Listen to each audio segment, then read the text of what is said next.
नमस्कार दोस्तों, स्वागत है आपका उर्मिला भक्तिवाणी में। ओम नमो भगवते वासुदेवाय नमः। ओम विष्णवे नमः। हे भगवान विष्णु, आप सृष्टि के पालन करता हैं, हम आपका स्मरण कर यह व्रत प्रारंभ करते हैं। अब सभी भक्त अपने दाहिने हाथ में जल, फूल या अक्षत लें। अब हम संकल्प लेंगे। मैं अपना नाम बोलिए। आज चैत्र शुक्ल पक्ष की कामदा एकादशी का व्रत भगवान श्री विष्णु की कृपा प्राप्त करने और अपने समस्त पापों के नाश के लिए श्रद्धा और भक्ति से कर रही हूँ। हे प्रभु, मेरी इस पूजा को स्वीकार करें। ममा अखिल पाप क्षय पूर्वक श्री विष्णु प्रीत्यर्थम चैत्र शुक्ल एकादशी व्रतम अहम करिष्ये।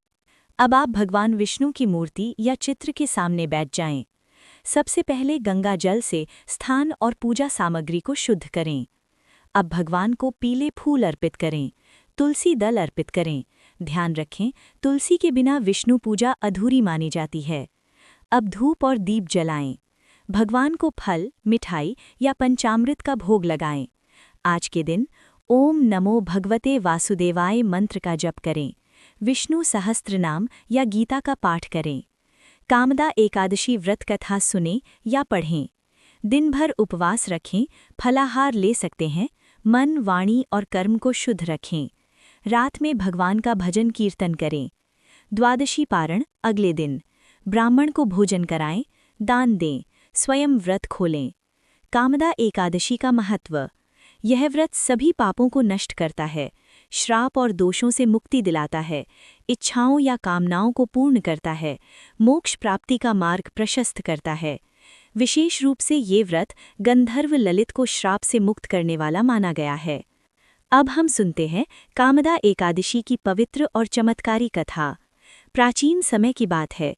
भोगीपुर एक ऐसा नगर जहाँ सौंदर्य, संगीत और समृद्धि का वास था। राजा पुंडरीक का शासन न्याय और वैभव का प्रतीक था। उनके दरबार में गंधर्वों का मधुर संगीत और अप्सराओं का दिव्य नृत्य हर दिन स्वर्ग का अनुभव कराता था। उसी दरबार में रहते थे गंधर्व ललित और उनकी पत्नी ललिता। उनका प्रेम केवल संबंध नहीं था, वो एक आत्मा का मिलन था। वो एक दूसरे के बिना क्षण भर भी नहीं रह सकते थे। एक दिन राजा के दरबार में ललित गान प्रस्तुत कर रहे थे, लेकिन उनका मन अपनी पत्नी की ओर चला गया और उनका स्वर बिगड़ गया। राजा को ये अपमान सहन नहीं हुआ। उन्होंने क्रोधित होकर कहा, तुम अपने कर्तव्य में विफल हुए हो, अतः तुम राक्षस बन जाओ। और उसी क्षण ललित का शरीर कांपने लगा। उसका दिव्य रूप एक भयानक राक्षस में बदल गया। लंबे दांत, विशाल शरीर और भयावह गर्जना। ललिता की दुनिया एक ही पल में टूट गई।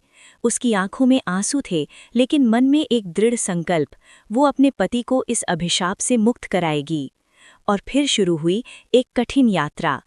ललिता जंगलों से गुजरी, नदियों को पार किया, पहाड़ों की ऊंचाइयों पर चढ़ती हुई वो पहुंच गई पवित्र विंध्याचल पर्वत पर।